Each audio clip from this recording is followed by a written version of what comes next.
I started K2 about 3 years ago. I actually started with just an adventure boot camp. I was managing a local health club, and I wanted a little bit more flexibility in terms of programming, in terms of what we do. I always believe that you don't need all the equipment and machines. You just basically need to learn how to move, and by adding weights with balls and bands and climbing on things, you get a much better workout and you teach your body how it's supposed to move. When I decided to launch the business, it was kind of a risk, but I really felt there was a need for this. Did everything myself. I used my credit cards, took a home equity loan, built most of the stuff on my own, recruited every friend I had. I still owe many of them favors, but it was a leap of faith. But once I did the business plan, I realized, just based on the clients and the people I spoke with, I knew it would work out. I got into the fitness business basically because I was an athlete in high school and college, had a lot of back issues, and all the doctors I went to couldn't really figure it out. After a long time, a physical therapist realized it was just my hamstrings. That was so tight, once I started doing squats and exercising, the pain that I had for years went away in days. So that intrigued me and really got me into the fitness business.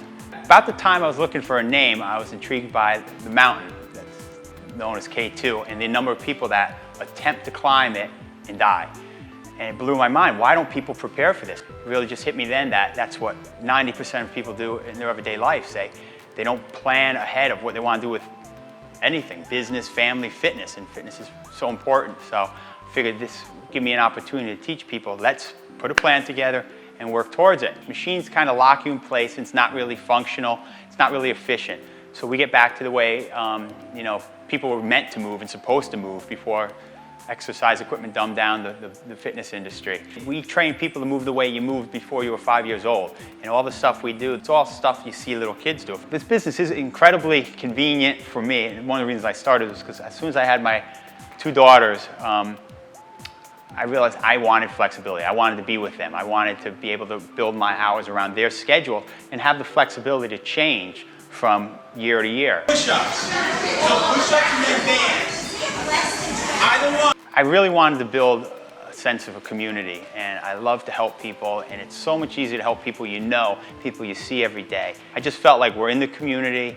Let's get other kids, other instructors here. People here, we really try to make it a non-intimidating environment. After class, everybody hangs out together. They hang out together in class. It's a real supportive group. Hi, my name is Jacqueline Rakoff. In 3 years, I have lost almost 20 pounds, and I am probably in the best shape of my life. I have seen my body change tremendously. I recommend it to anybody. They changed my life. Every morning, this is where I want to be. The health club industry is about 70% turnover. Like I said, so many people come into the gyms, you don't know what to do, you're intimidated. We have about 80% of the clients that are here now have been with us for 3 years, which is incredibly high in the industry.